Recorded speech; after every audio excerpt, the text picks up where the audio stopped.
With so many games out there, it's easy to miss good games. And honestly, I have time to play a lot, but when a good game comes by, not a great game, when a good game comes by, I think, oh, that was nice. And then sometimes it just doesn't get played again because there's so many good games to get to.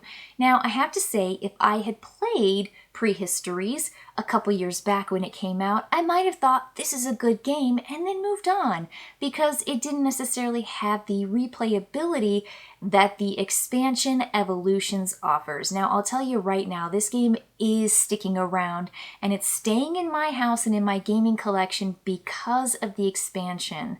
So while I'm going to tell you about what Prehistories offers, I'm really more excited and I will be more focused on what Evolutions, the expansion, offers gameplay without ruining the really cool 4-stage feature of hidden envelope, hidden information that players get to uncover game after game after game after game.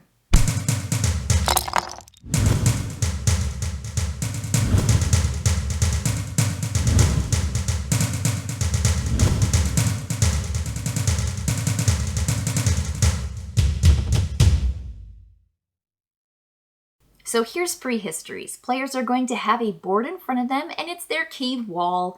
They're going to look out at the animals that are in the central display and they're going to try to use the cards in their hand to send out hunters to go and hunt down those animals so that you can paint those cave drawings on your wall, trying to achieve particular configurations for objective cards. Now, that's kind of the whole thing. There are rules here and there that I'm kind of glossing over, but that's the whole thing. And while it's really fun, you still play with the same amount of hunter cards every single time.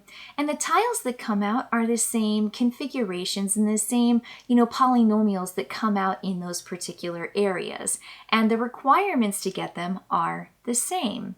Now, what changes every game are the objectives, and there are sun objectives and moon objectives, and you get to shuffle those up and essentially decide what you want to play with and what you're going for, what your goals are, because you're going to be putting out these little discs, and those little discs are your way of showing, I've accomplished this thing, I've accomplished, an animal painted in every single space in a column, every single space in a row. I've, taken down a legendary animal, which are those 2x2 squares that have unique creatures on them that you paint onto your cave wall. And then you're going to have those other objectives that are a variety of goals that you're trying to go for. So that is really where the game is at. There's a race of trying to put out as many of those little tokens as possible. And if you put out your last one before everyone else, you win immediately, because this game is all about initiative.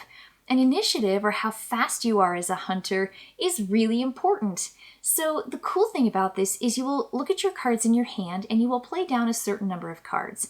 And the number of the value of fight strength is your number. And the lowest number will go first of everyone at the table when you simultaneously reveal the hunters you're sending out. Now, you can send those hunters to different places in different groupings, or you can send them all to the same place. It's entirely up to you, but that's decided after initiative is determined. And if players tie, you're going to look at your fastest single hunter, which generally is a lower number. So the really weak hunters are super fast. So number 1 hunters only have 1 strength when it comes to fighting, but they're super, super fast and agile. And so that makes thematic sense. It's so delightful.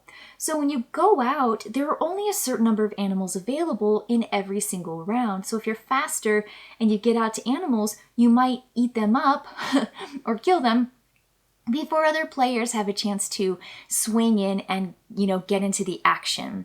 And so that kind of pecking order, that tension with what are other players going to play, how can I get the tile I need or tiles I need to then add to my grid so that I can achieve the goals of the game. That is Prehistories, and in and of itself is a clever, smart, clean system. I like the way the cards work. I like the way you draw cards back up based on how successful you were in your previous hunting phase. I like that you get some bonuses with handprints. If you cover up handprints from previous painters of the, cavern, of the cave wall, you're going to be able to draw more cards. I just really like it. I think it's super, super smart.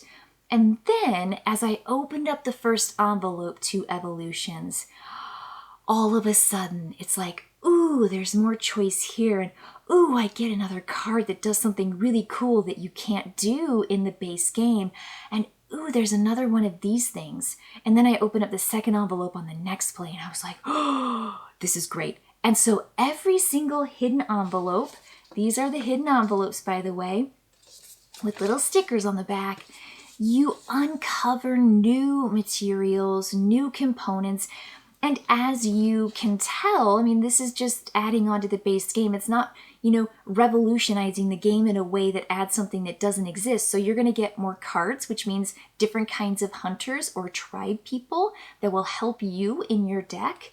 You're going to get new polynomials and animal opportunities that offer you different ways of successfully, killing or getting them, but also new different shapes of tiles that you put into your player area.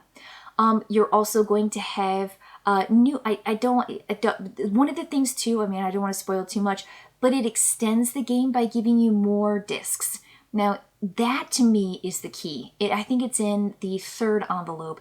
Players receive more of those little tokens, which means that instead of at this eighth, I think you have like 8 of those tokens, you get more of them, and that allows you to play just a little bit longer, and the race is extended just enough to give people a little bit of time to catch up with early scorers. And when you get to objective cards, usually the first person to get there earns more recognition, meaning more of those discs go out than players who get there later. And so I think it's important to give just a little bit of that catch-up time, that catch-up mechanic, to players who might have had a slow engine start. Now, when you get to the end of each of the 4 envelopes that offer significant and meaningful, cool components to the game, there's a suggestion at the end to play with maybe just 2 of the new modules that allow you to have a different kind of hunt experience, but to play with all the cards that are given and to play with all the discs that are given. And I highly, highly recommend and agree with that particular gameplay. I will not play Prehistories without the entire Evolutions content. I adore it. I think it works so well. It's fun, it changes things up, and it makes it replayable, it makes it more strategic, and I think it just makes the game stronger. And so while there might be that early lead and someone kind of crushing in the first game, in the first rounds of those games whenever you're not playing with Evolutions, I think the longer play gives everybody just the right amount of time to make it a real race. So fun stuff here. The theme is spot on because this is pretty much an abstract game of rearranging shapes and tiles to meet abstract goals or objectives. But the theme with the cards and the artwork and the colors, the fact that this goes up to 5 players and is relatively a short game is just such a check mark, A+ in my book. It's going to stay, and again, it's because of that Evolutions content. I mean, wow. Boy, was it fun to go through all 4 envelopes and to discover all the different cool things. Don't worry, I'm not going to show you any of the new secret stuff because I want you just to experience it, and I want you to understand that the new stuff offered absolutely makes a difference and will elevate the game. So if you are a fan of Prehistories already, you've got to get Evolutions. And if you're not, you can get them both at the same time and play the way I did, essentially playing the base game a couple times before you add in Evolutions and then add in that and then never go back. So just really great stuff here. And I'm so glad I got it because boy, is it fun. Cute artwork, great game to teach to entry-level casual gamers, but then as you play with the Evolutions, it gets a little bit more strategic and a little bit more for those gamer friends. So just fun, like a little bit of conflict, a little bit of tension with players, but you're also playing on your own puzzly player board, and I love it. I love it so much. So Yes? Good game? Greater game. All right, everybody. I will see you later.